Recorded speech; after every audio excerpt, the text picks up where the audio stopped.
Good morning, everybody. It's Lynn, the Leather Bag Lady. How are you all today? It is Monday today. It is a beautiful sunny day. We are supposed to get up to 11 degrees this afternoon. Leather Bag Lady weather report. Double digits in November.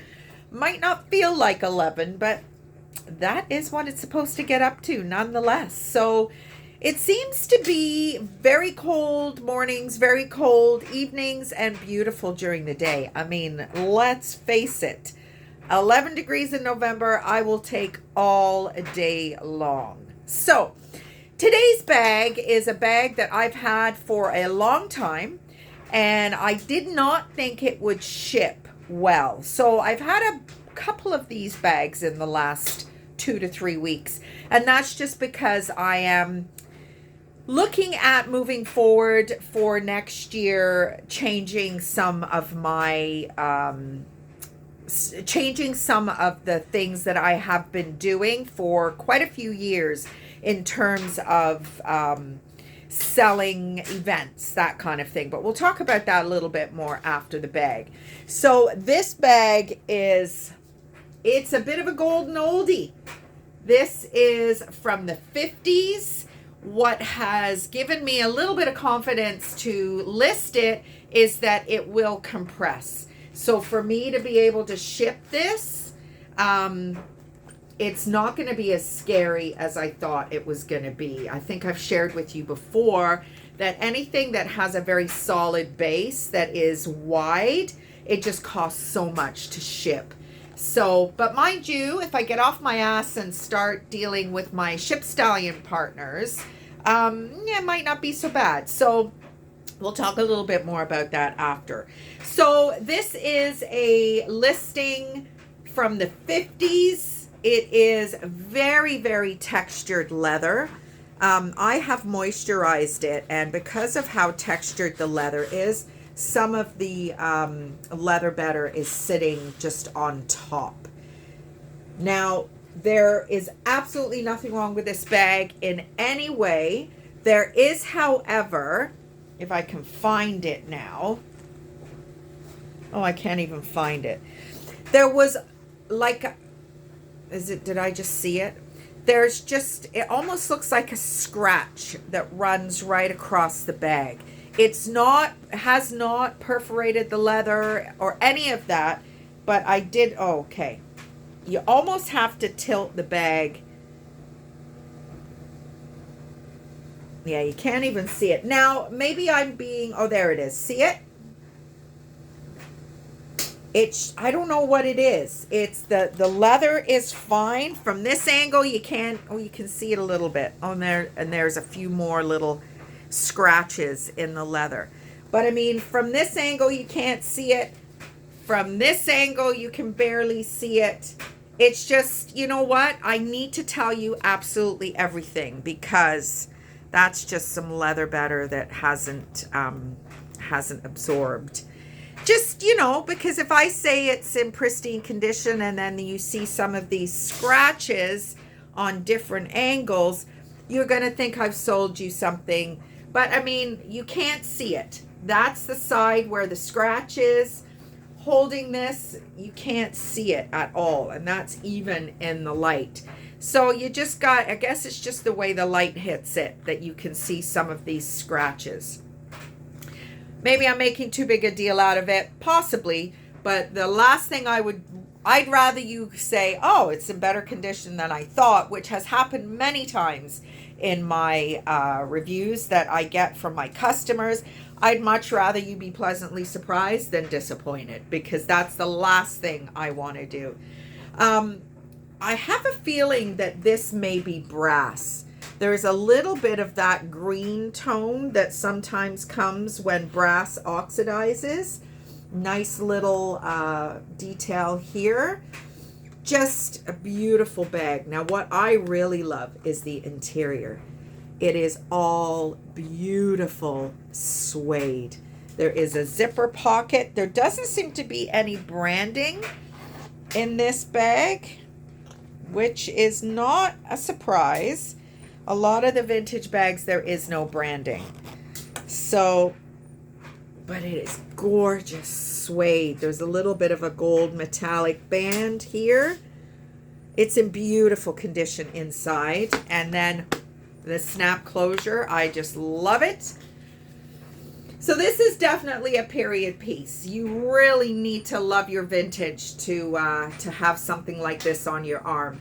But it is absolutely a conversation piece. If somebody sees you walking in with this, some people don't give a shit if anybody notices what they're wearing. But I think if you are going to have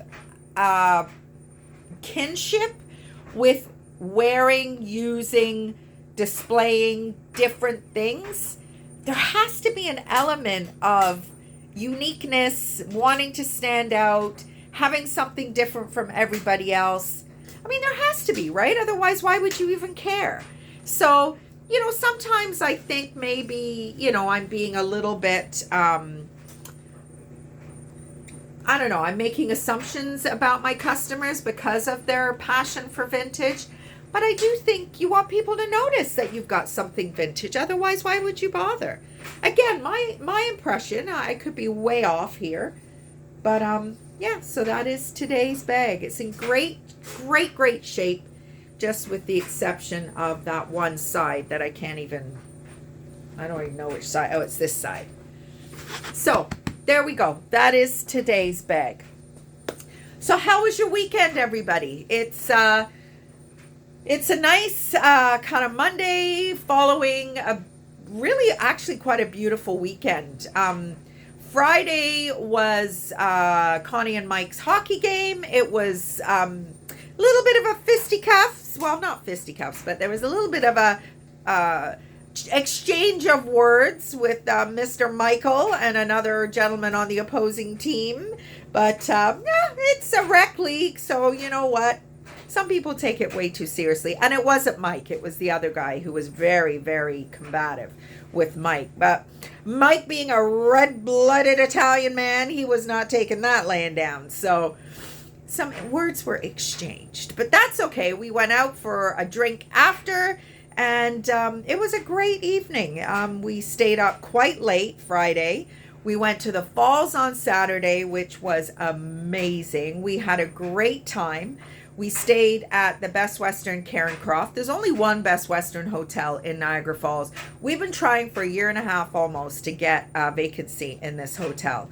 And it was a very simple room, nothing fancy. Pius had used his points, so we weren't upgrading or anything like that. The whole point was to get away and it had not cost us any money. So I think it cost us $20 for parking, which I struggle with. But it is the falls, it is a tourist center, and they're going to make whatever bucks they can, where they can, when they can. So we stumbled across one of the bars within the hotel that was actually a golf simulation bar. So it had a bar, tables, chairs, eating, whatever. And then there were two separate screened areas where you can rent them and you can play around a golf, and it's all done with simulation. And we ended up chatting to these three young men, and the waitress tried to kind of tell us this is a private thing, get lost, but we were like, no. And the young men that we were chatting to said, no, they're fine. And we chatted with them, watched them play, I think it was a course in Alberta or some bigwig course or something. So it was really interesting. We tried coconut tequila for the first time. And needless to say, there is now a bottle of coconut tequila right over here in our little liquor cabinet. Wow, is it ever good. So we had a couple of really late nights. It was wonderful. We, chatted and, kind of discussed a few of the issues that I've been having over the last couple of weeks. It was very, very good. We reconnected, and we needed that. And we actually talked about maybe going away. I know I said that we can't afford it. We really can't. But, Pius just said, you know what? I need something to just relax me. He said, he's starting to get really tired of his shoulder issue. Now that it's been pinpointed, now that we know surgery is happening, he just wants a date, and he wants to get it over with and done because he wants to get back to life. We had a look at the motorcycle yesterday. His friend Chuck had mentioned a solution to possibly lowering the bike even more because Pius is only 5'5". So to have a 1,000-pound bike in your charge, and then, you know, I'm no skinny mini on the back as well. You really need to have good footing. And I mean, Pius has legs like tree trunks. So that is not, the strength element is not the issue. It's just the ability to plant his feet and get a good foundation for being able to manage that kind of weight. So this is a potential solution to drop the bike another 1.5 inches, maybe up to 3 inches, which I don't normally talk about taking inches off, but we are today. So Pius laughed about that. He's like, oh, yeah, here we go. We're talking about inches. I guess, yeah, but we're taking them off. We're not putting them on. So anyway, it was all good. It was a very good solution to something that has been a bit of a heartbreaking situation. I mean, Pius did put the bike up for sale late in the summer. Maybe it was meant to be that it didn't sell, because it looks like maybe we don't have to sell it. So that would be wonderful. That would be really wonderful. We didn't go anywhere. We went for dinner, and we actually were able to walk to the Flying Saucer. We walked back. We had a, what was it we had? Not a quesadilla. Oh, what's it called? It's gone completely out of my head. Well, they bring it to you, and it's all sizzly, and oh my good Lord. Anyway, that's what we had for dinner. I didn't like it. It was very flavorful, but almost too overpowering. Like, I still want to be able to taste the chicken and taste a fajita. That's it. I want to be able to taste the ingredients, not just all this seasoning or whatever. I didn't like it. I had one fajita, and that was it. Pius had 2. We brought it back to the hotel because there was a lot left over. Oh my goodness me. When we opened the fridge, the smell. We didn't bring it home because it was just too powerful. And Pius was like, ooh, the maids might not be very happy with us. I mean, we always leave our room so tidy. You know, all they basically have to do is pick up the towels, clean the bathroom, and remake the bed. Like, we don't leave garbage everywhere and stuff in the fridge. And we are a chambermaid's dream, that is for sure. But they would have probably had a job and a half to try and get the smell out of the room, I will say. So did some thrifting, got a few nice pieces. The prices are just ridiculous. I mean, St. Catharines Value Village is the most expensive value village in the group that I go to. So I was saying to Pius, like, when I first started this 10 years ago, the average price for a decent leather bag was $8. Then it went to 10, then it went to 12, then it jumped to 14, 17, now it's 20. $20.49 seems to be the typical price that is on anything leather. And then, I mean, the St. Catharines Value Village, there was a small coach shoulder, $39. There was a Dooney Bork kind of tote, nothing special, $39. There was Derek Alexander, and I mean, it was 17 and change. I just can't pay that for these bags. I can't. So I found another Derek, which needs a good cleaning, and it was $5. I'm like, okay. I mean, that's probably a little lower than I'm used to. Between $10 and $13 is usually what I try to strive for, because like I said, I mean, I put these prices on Etsy, and that is not what I get to bring home. You know, you've got, say I put $75 on a bag, $25 right off the bat is shipping. Between $17 and $25 is shipping. So now we're down to $50. So you take say it's $13. Let's go to the max. $13 with change. So now you're almost at $15. So now I'm at $35.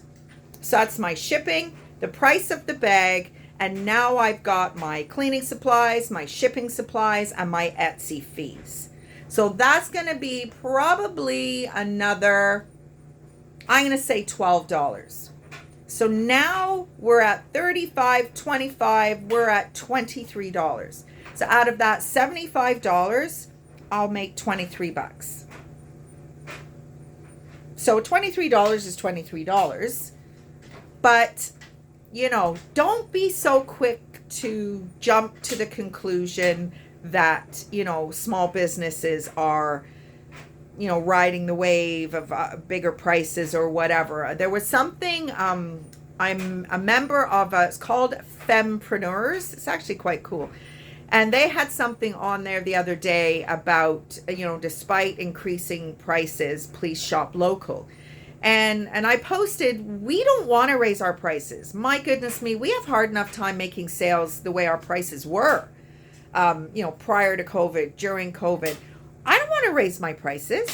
So we do it because we have to.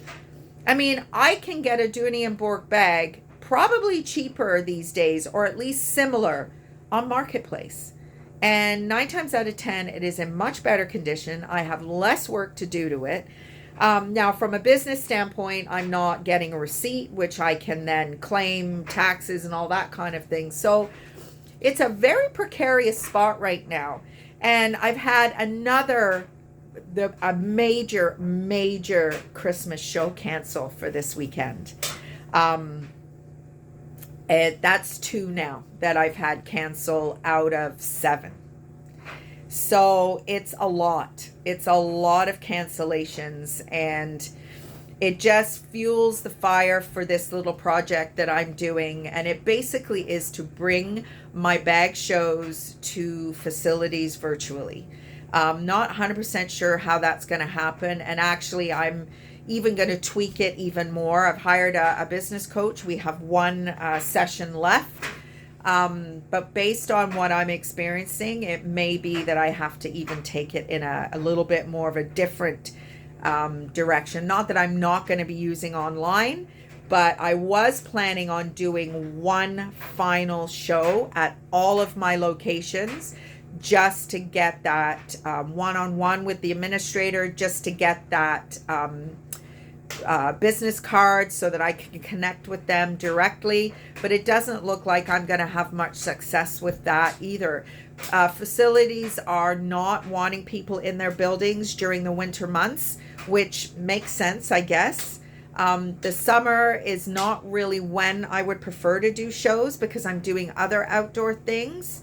So I don't know. It may be that I need to go back to the drawing board a little bit and kind of rejig this plan of mine, because it doesn't look like I'm going to get to visit a good chunk of my facilities, just because of, I mean, it is the season. People are getting colds. They're getting even COVID itself. And, you know, facilities have gotten a little confident over the, you know, spring, summer months that, you know, things are not the way they once were. And, you know, facilities are getting locked down like crazy. So, it may be worth rethinking again. So anyway, everybody, I hope you had a great weekend. We saw my mom yesterday for her birthday, and Harry was there, so we had some good little bit of family time. My sister went to the Royal Agricultural Fair on Saturday. She said she'd never go again on a weekend. It was so packed that any future visits will be during the week. And I'd love to go to the Royal Agricultural Fair. We used to go back in the day when we were riding horses, and we'd save all our money all year, and we'd go and buy, you know, brushes and tack and all this kind of thing. So I'd like to go. My sister and my brother-in-law are hugely into draft horses, so they were watching the carriage pulls and the wagon pulls and that kind of thing. It was really quite interesting to watch some of the videos that she sent our way. Anyway, everybody, hope you had a great weekend. As I said, have a great rest of the day. And I'm out with my clients for dinner tonight, and we'll talk about that tomorrow. Bye, everybody.